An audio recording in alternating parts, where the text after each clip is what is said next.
हिना और आप देख रहे हैं खाने की कहानी। यह सिर्फ एक फूड चैनल ही नहीं, यहाँ पर हम अपनी हर रेसिपी की एक कहानी, उसका इतिहास और उसके पीछे छुपी परंपरा को जानेंगे। यहाँ अगर आपको खाना बनाना भी पसंद है और उसके पीछे की कहानी सुनना भी, तो आइए फिर शुरू करते हैं।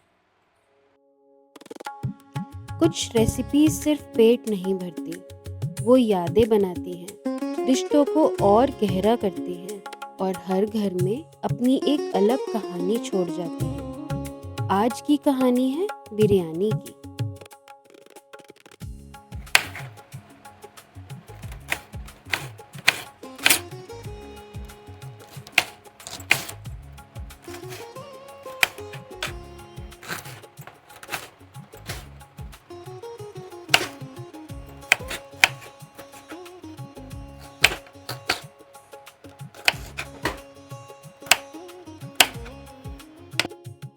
आज की कहानी शुरू होती है एक ऐसे पकवान से जिसका नाम सुनते ही शायद ही कोई हो जिसके मुंह में पानी ना आया हो, बिरयानी।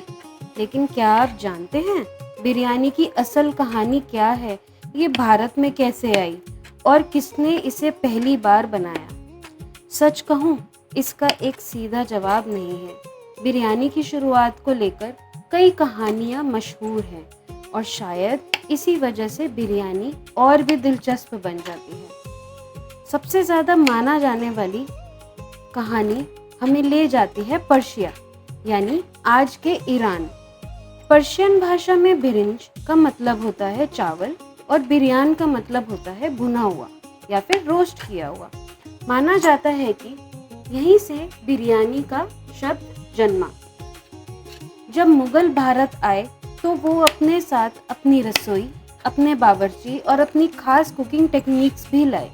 लेकिन भारत की मिट्टी, यहाँ के सुगंधित मसाले और लंबा बासमती चावल, इन सब ने बिरयानी को एक नई पहचान ही दे दी। एक और मशहूर कहानी मुगल बेगम मुमताज महल की से जुड़ी हुई है। कहते हैं कि एक बार उन्होंने सैनिकों को कमजोर और थका हुआ देखा। उन्होंने शाही बावर्चियों को ऐसा खाना बनाने को कहा जो पौष्टिक हो, पेट भरने वाला भी हो और स्वादिष्ट भी हो।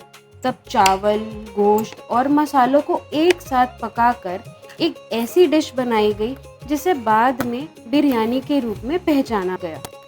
हालांकि इतिहासकार इस कहानी से पूरी तरह साबित नहीं मानते, लेकिन ये कहानी आज भी लोगों के बीच बहुत मशहूर है।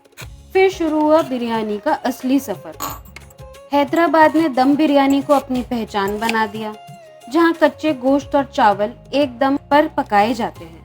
लखनऊ या अवध की बिरयानी ने नज़ाकत और हल्का मसाला अपनाया, जहां हर दाने में खुशबू और नरमी महसूस होती है। कोलकाता की बिरयानी ने एक अलग ही पहचान बनाई। उसमें आलू के इस्तेमाल शुरू हुआ, जो आज उसकी सबसे खास पहचान है। और सिर्फ भारत ही क्यों, पाकिस्तान, बांग्लादेश, श्रीलंका और मिडिल ईस्ट के कई देशों में भी बिरयानी का अलग अलग रूप मिल जाता है। हमने लिए हैं बासमती चावल, जिसका दाना थोड़ा लंबा होता है। इसको हम 30 मिनट्स के लिए पहले ही भिगो देंगे। आइए अभी इसको हम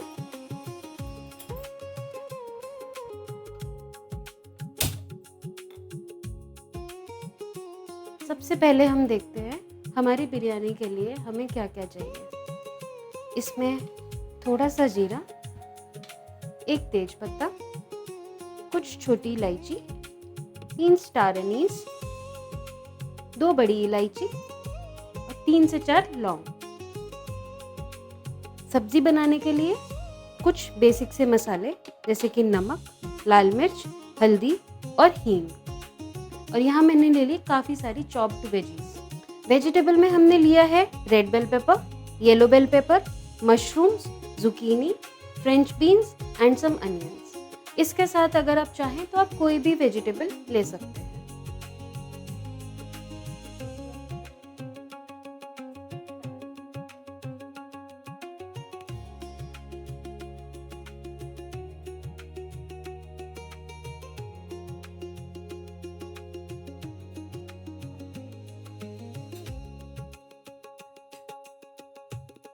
अब इस गरम तेल में हम डालेंगे ज़ीरा। इसमें हम बाकी के मसाले डालेंगे, जैसे कि छोटी इलायची, स्टार एनीस, बड़ी इलायची, कुछ लौंग और तेज़पत्ता। अभी इसमें जाएगा हमारी सब्जियां।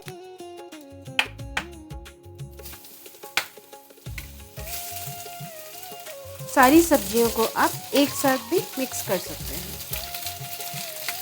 याद रखिए, क्योंकि बिरयानी में दम लगेगा तो ये वहाँ पर पकेगी, हमें इसे अबाउट 80% पकाना है।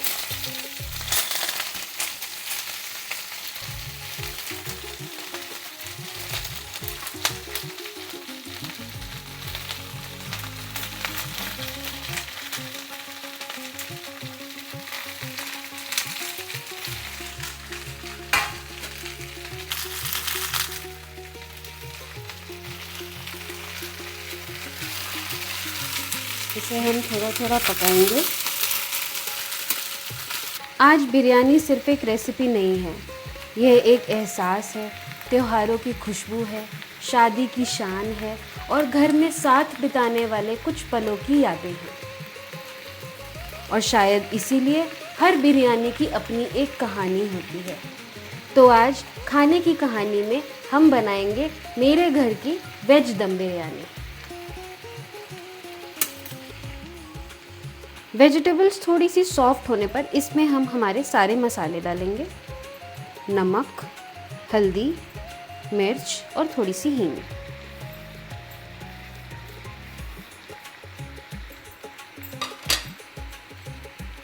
इसको हम मिक्स करेंगे।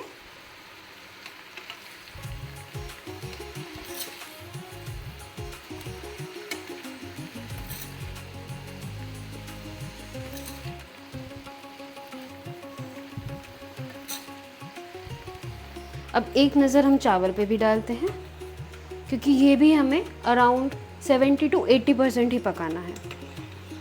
बाकी जब हमारा बिरयानी में दम लगेगा तब ये मसालों के साथ भी थोड़ा सा पकेगा और भीनी भीनी इसमें मसालों की महक आएगी।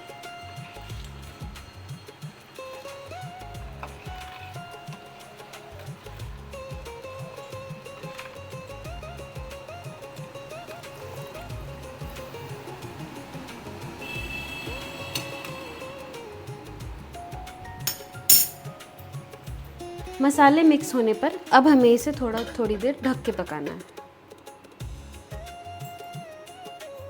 वेज बिरयानी और साथ में हो लहसुन की सिलबट्टे की चटनी। तो लहसुन की चटनी बनाने के लिए हम लोग लेंगे थोड़ा सा कटा हुआ टमाटर, अप्रॉक्सीमेटली 2 टमाटर हम ले सकते हैं। साथ में लिया है हमने थोड़ा सा धनिया। ये मैंने सूखी लाल मिर्च को पानी में भिगो के रख दिया था ताकि थोड़ी सी सॉफ्ट हो जाए और सिलबट्टे पे पिस जाए। इसके साथ हम लेंगे काफ़ी सारा गार्लिक, लहसुन, थोड़ा सा नमक और थोड़ा सा नींबू का रस। This is purely optional. आइए शुरू करते हैं। इसमें हम डालेंगे थोड़ा सा लहसुन, साथ ही में डालेंगे धनिया और टमाटर। टमाटर हम थोड़ा थोड़ा करके डालेंगे और इसी के साथ हम ये सूखी लाल मिर्च जो हमने भिगो कर रखी है पानी में, ये ले लेंगे। आइए अभी इसको पीसना स्टार्ट करते हैं।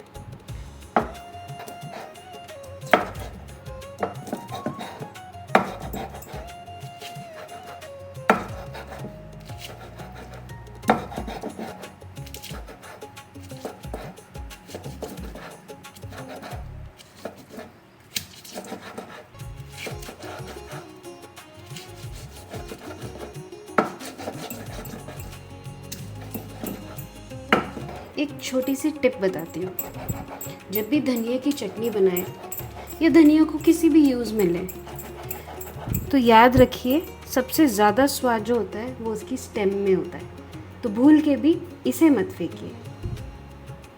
मिक्सी की जो चटनी होती है उसमें ज़्यादातर ऐसा होता है कि हर मसाला, हर इंग्रेडिएंट बहुत ही बारीक पीस जाता है, लेकिन जब हम सिलबट्टे की चटनी पीसते हैं तो उसमें क्योंकि दरदरापन होता है, तो आपको हर इंग्रेडिएंट हर बाइट में एक अलग इमोशन देगा, एक अलग एहसास दिलाएगा।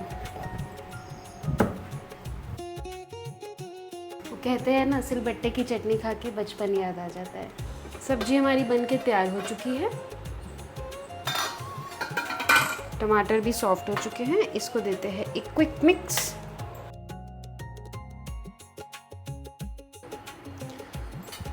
अब आता है बिरयानी का बेस्ट पार्ट, लेयरिंग। लेयरिंग करने के लिए सबसे पहले हमने जो ये सब्ज़ी बनाई है, इसको हम इवनली स्प्रेड आउट करेंगे अपने पॉट में।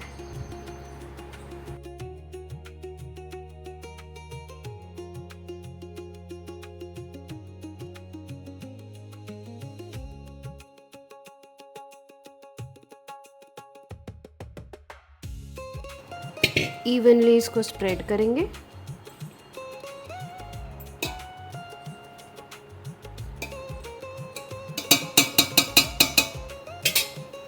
अब इसमें जाएगा केसर का दूध,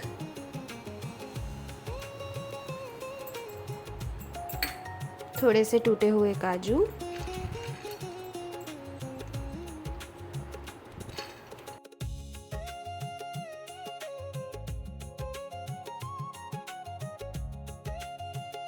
और थोड़ा सा गार्निश के लिए धनिया रफली तोड़ा हुआ।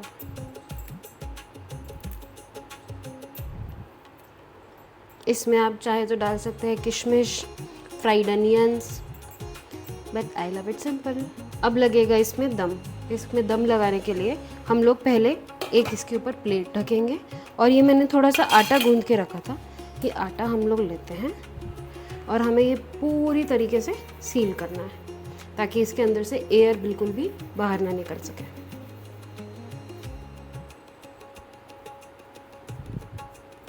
इसको इस तरीके से यहाँ पे रखिए और इसको हर तरफ से सील कर दीजिए। यहाँ पर मैंने एक तवा गरम कर लिया है और इस पे हम ये बिरयानी को रख देंगे, ताकि हीट जो है पूरे वेसल पे इवनली स्प्रेड हो। इसको हम छोड़ेंगे करीब आधे घंटे के लिए। गैस को धीमी रखना है, बिल्कुल मीडियम आंच पे।